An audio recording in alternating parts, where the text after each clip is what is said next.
வாழ்க வளமுடன். அன்னை பாலா திரிபுர சுந்தரியின் கருணையினால் இந்த உலக மக்கள் அனைவருக்கும் நல்லதே நடக்கட்டும். அன்பர்களே, இன்னைக்கு நம்ம பார்க்க போகிறது ஒரு முக்கியமான பதிவு. அதாவது நவரத்தினங்களை பற்றி.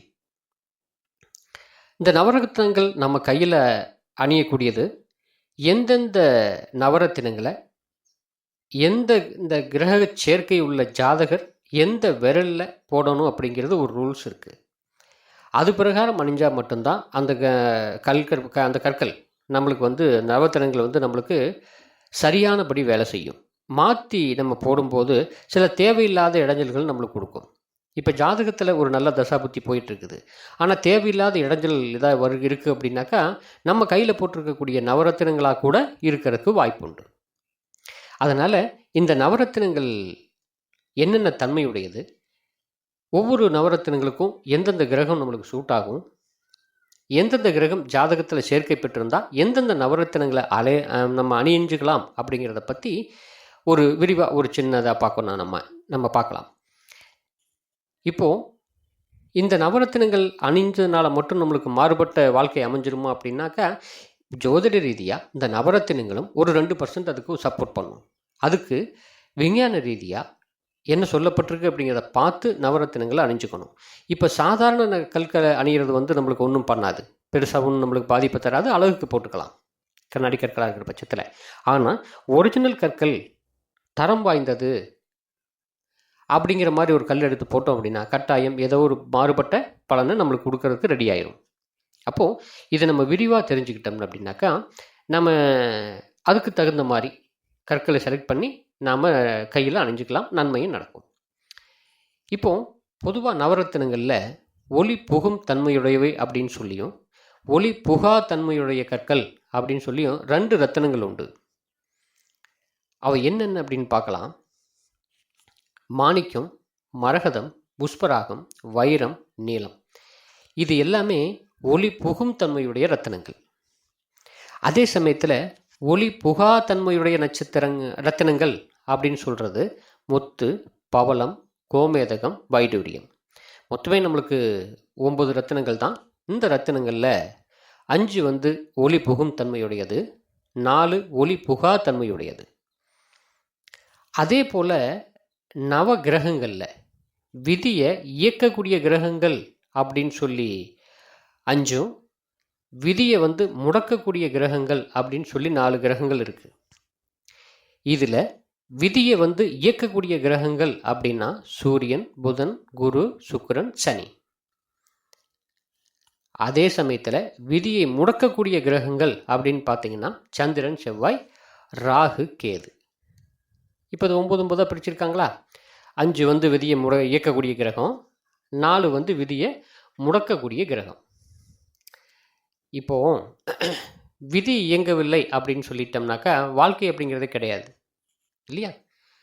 அப்படின்னா மனித வாழ்க்கையில் விதி எப்போதும் இயங்கிக்கிட்டே தான் இருக்கும்.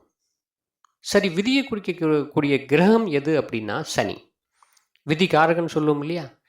விதி காரகன் சனியோடு விதியை இயக்கக்கூடிய கிரகங்கள் சேர்க்கை பெற்றிருந்தது அப்படின்னா விதிப்படி ஒரு மனிதனுக்கு கிடைக்க வேண்டிய பலன்கள் எதுவும் தடைபடாமல் தப்பாமல் அவங்களுக்கு கிடைச்சிரும். இப்போது விதியை கொடுக்கக்கூடிய, அதாவது விதி காரகன் அப்படின்னு சொல்லக்கூடிய சனியோடு விதியை முடக்கக்கூடிய கிரகங்கள் சேர்க்கை பெற்றிருந்தது அப்படின்னா ஜாதகத்தில் விதிப்படி ஒரு மனிதனுக்கு கிடைக்க வேண்டிய பலன்கள் நடப்பதில் கட்டாயம் ஏதோ ஒரு தடைகள் உண்டாகும் அப்படின்னு சொல்லப்பட்டிருக்கு. இப்போது உதாரணமாக பார்த்தீங்கன்னா ஒருவரோட ஜாதகத்தில் சனி சுக்கிரன் சேர்க்கை இருந்தது அப்படின்னா அவங்களோட தசாபுத்தி காலங்களில் ஜாதகருக்கு சுபபோகமான வாழ்க்கை அமையும். சரி, இந்த சேர்க்கையில் கேதுவும் சேர்ந்துருச்சுன்னு வச்சுக்கோங்க. அந்த ஜாதகர் எவ்வளவு சொத்து சுகங்கள் இருந்தாலும் ஜாதகர் அவற்றை அனுபவிக்க முடியாமல் பண்ணிடும். இதற்கு காரணம் என்னன்னா விதியை முடக்கக்கூடிய கிரகமான கேதுவே தான். சரி, இதுக்குன்னு ஏதாவது பரிகாரம் இருக்கும் இல்லையா. இதுக்கு பரிகாரமாக கேதுவோடைய ரத்தனம் அப்படின்னு சொல்கிறோம் இல்லையா, வைடூரியம். வைடூரியத்தை கைவிரல்களில் அணிஞ்சுக்கிட்டோம் அப்படின்னாக்கா கேதுவோனால் ஏற்படக்கூடிய தடைகள் நீங்கி சுப பலன் நடக்கும். இப்போ பொதுவாக நவரத்தினங்கள் அப்படின்னு சொல்கிறத விரல்களை மோதிரங்களாக நம்மளுக்கு அணியிறோம் எப்போவுமே. அதனால் கைரேகை கலைக்கும் நவரத்தினங்களுக்கும் நெருங்கிய தொடர்பு உண்டு. இப்போது கைகள் அப்படிங்கிறது தனித்தனியாக இயங்கும் தன்மையுடையது. விரல்கள் தனித்தனியாக இயங்கக்கூடிய தன்மை உடையது தானே.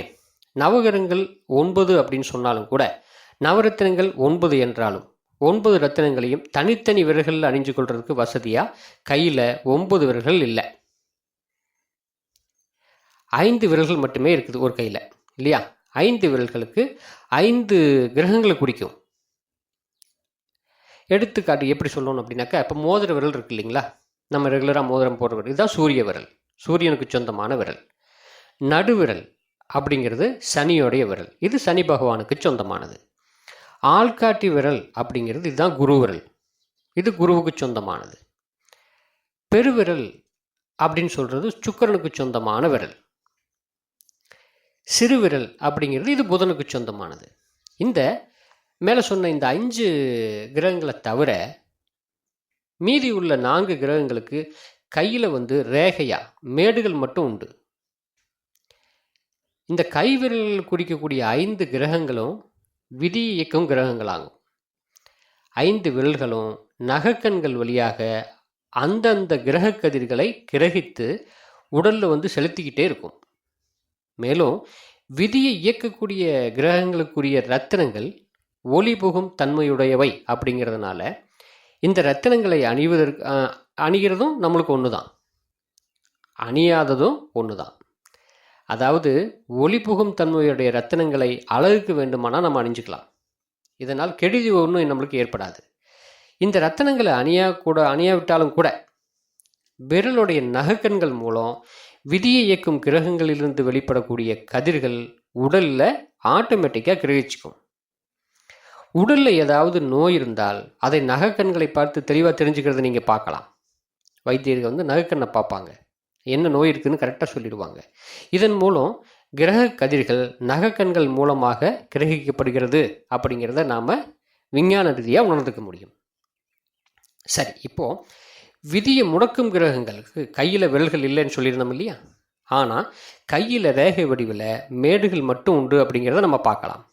கையில் உள்ள கிரக மேடுகளை சமஸ்கிருதத்தில் என்ன சொல்லுவாங்கன்னா பர்வதம் அப்படின்னு குறிப்பிடுவாங்க. பர்வதம் அப்படின்னா மலை அப்படின்னு பொருள். நம்ம நடந்து செல்லக்கூடிய பாதையில் ஒரு மலை ஒன்று குறுக்கிட்டா மலை ஏறி இறங்குறது கஷ்டம்தானே. இதுபோல் கையில் உள்ள மேடுகளை மட்டுமே கிரகங்கள் விதியை முடுக்கும் கிரகங்களாக செயல்படுகின்றன. கையில் உள்ள கிரக மேடுகள் தனித்தனியாக எந்த காரணத்தை கொண்டு இயங்க முடியாது. கையில் உள்ள விரல்களால் கிரக மேடுகளை தொட முடியும். விரல்களை கிரக மேடுகளை தொடுவதற்கு பயன்படுத்தும் போது விரல்கள் இயக்கம் இல்லாமல் நம்மளுக்கு மடங்கி போகும். இதனுடைய காரணத்தினால தான் விதியை இயக்கும் கிரகங்கள் விதியை முடக்கும் கிரகங்களோடு தொடர்பு கொள்ளாமல் இருக்கிறது நல்லதுன்னு சொல்லுவாங்க. இப்போ விரல்கள் சுதந்திரமாக இயங்க வேணும்னு அப்படின்னு சொன்னாக்கா மேடுகளை அந்தந்த மேடுகளை நோக்கி மடங்கி இருக்கக்கூடாது. மடங்கியிருந்தால் நேராக விரல்களை நிமித்தி விட்டால் விரல்கள் தனித்தனியாக இயங்கும். மடங்கிருச்சுன்னா விரல் இயங்காது இல்லையா, அதை தான் சொல்ல வந்தோம். இதே போல் விதி இயக்கக்கூடிய கிரகங்கள்னு சொல்கிறோம் இல்லையா, இந்த விதியை இயக்கக்கூடிய கிரகங்களும் விதியை முடக்கக்கூடிய கிரகங்களும் சேர்க்கை பெற்றிருந்ததுன்னு வச்சுங்களேன் ஜாதகத்தில். இந்த 2 கிரகங்களிலிருந்து வெளிப்படக்கூடிய கதிர்கள் தனித்தனியாக பிரித்து தான் கொடுக்கணும். அப்போது ஒளிபுகா ரத்தினங்கள் கிரகங்களிலிருந்து வெளிப்படக்கூடிய கதிர்களை உடலில் உள்ளே போக விடாமல் விலக்கி தள்ளும்னு வச்சுக்கோங்களேன். அதுதானே தன்மை அதுக்கு. எனவே ஒளிபுகா தன்மையுடைய ரத்தினங்களை கைவிரல்களில் அணிஞ்சுக்கிட்டோம் அப்படின்னாக்கா அவை விதியை முடுக்கும் கிரகங்களிலிருந்து வரக்கூடிய கதிர்களை உடலில் போக விடாமல் தடுத்து விலகி தள்ளிடும்.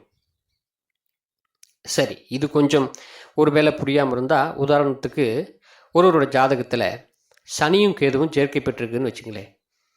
சனி கிரகத்திலிருந்து வரக்கூடிய கதிர்கள் கேதோட கதிர்களோட கலந்து சனியிலிருந்து வரும் கதிர்களை நம்மளுடைய உடம்புக்குள்ளே உள்ளே போகாமல் தடுக்கிற சக்தி கேதுக்கு உண்டு. சரி, இதற்கு பரிகாரமாக கேதுவோடைய ரத்தினமான வைடூரியம் இருக்கு இல்லைங்களா, அதைய சனி விரல் சொல்லும் இல்லையா, இதில் நம்ம அணிஞ்சுக்கிட்டாவே கேதுடைய கதிர்கள் தடுக்கப்பட்டு சனியோடைய கதிர்கள் உடலில் சேர வழி ஏற்படுத்தி கொடுத்துரும். இது கொஞ்சம் சுற்றி வர மாதிரி இருக்குது அப்படிங்கன்னு உங்களுக்கு தோணுனா கூட எந்தெந்த கிரக சேர்க்கைக்கு எந்த விரல் எந்த ரத்தனத்தை அணியணும் அப்படிங்கிறத பற்றி உங்களுக்கு நான் சொல்லிடுறேன்.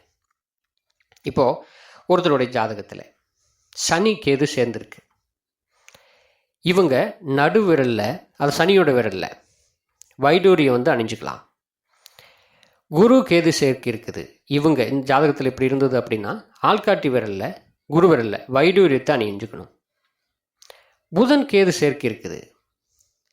சிறு விரலில், அதோட புதனோட விரலில் வைடூரியத்தை நம்ம அணியலாம். சூரியன் கேது சேர்க்கை இருக்குது. மோதிர விரலில், அதாவது சூரிய விரலில் வைடூரியத்தை நம்ம அணிஞ்சுக்கலாம். சுக்கிரன் கேது சேர்க்கை இருந்ததுன்னா பெருவிரலில், சுக்கிர விரல் இருக்கு இல்லைங்களா, இதில் மோதிரம் அணிய முடியுமா? முடியாது. அதனால் இந்த கை வளையல் போடும்ல, காப்பு அல்லது காப்பு கை வளையல் இந்த மாதிரி இருக்கிறதுல வைடூரியத்தை பதிச்சு அணிஞ்சுக்கிட்டோம் அப்படின்னாக்கா கை வளையல்கள் பெருவிரலுடைய அடிப்பாகத்தை தொட்டு கொண்டிருக்கிறதுனால நம்ம இதை வந்து அணிஞ்சுக்கலாம்.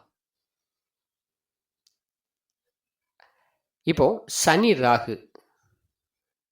ராகு அப்படின்னா சனியோட விரல் நடுவிரல் இருக்கு இல்லைங்களா, இதில் வந்து கோமேதம் நம்ம அணிஞ்சுக்கலாம். சுக்கிரனும் ராகு சேர்ந்து இருக்குதுங்க நம்ம ஜாதகத்தில் அப்படின்னா கை வளையங்களில் கோமேதத்தை பதிச்சு அணிஞ்சிக்கிறது நம்மளுக்கு நல்லது. சூரியன் ராகும் சேர்ந்து இருக்குதுங்க நம்ம என் ஜாதகத்தில் அப்படிங்கிற மாதிரி சொன்னாங்க அப்படின்னாக்கா மோதிர விரல் இருக்கு இல்லைங்களா, அதான் சூரிய விரல், கோமேதகத்தை நம்ம அணிஞ்சிக்கிறது நல்லது. இப்போ குருவும் ராகும் சேர்ந்து இருக்குதுன்னு வைங்களேன், ஆள்காட்டி விரலில், அது குரு விரல் சொல்கிறோம் இல்லையா, கோமேதத்தை நம்ம அணிஞ்சிக்கலாம். புதனும் ராகும் சேர்க்கையாக இருக்குது.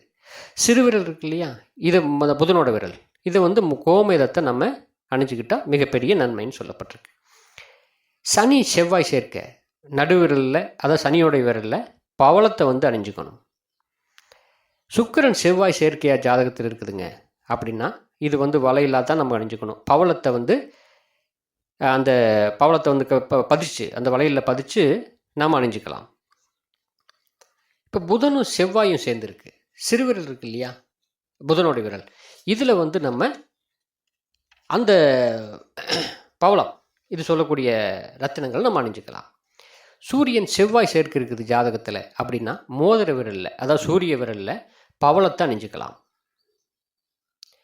குரு செவ்வாய் சேர்க்கையாக இருக்குது ஆள்காட்டி விரலில், குரு விரலில் பவளத்தை நம்ம அணிஞ்சிக்கிறது நல்லது.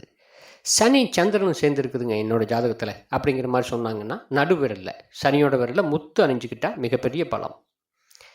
இப்போ சுக்கிரனும் சந்திரனும் என்னோடய ஜாதகத்தில் சேர்ந்துருக்கு அப்படின்னு ஒருத்தர் சொன்னார்னா இது வந்து கை வளையலாக தான் போடணும். இந்த கை வளையில் முத்து பதிச்சு அணிஞ்சிக்கிறது மிகப்பெரிய சிறப்பு. சரி, சூரியனும் சந்திரனும் ஒட்டுக்கா இருக்காங்க. அப்போது சூரிய விரல் இருக்கு இல்லைங்களா, மோதிர விரல், இந்த இடத்துக்கு முத்து அணிஞ்சுக்கணும்.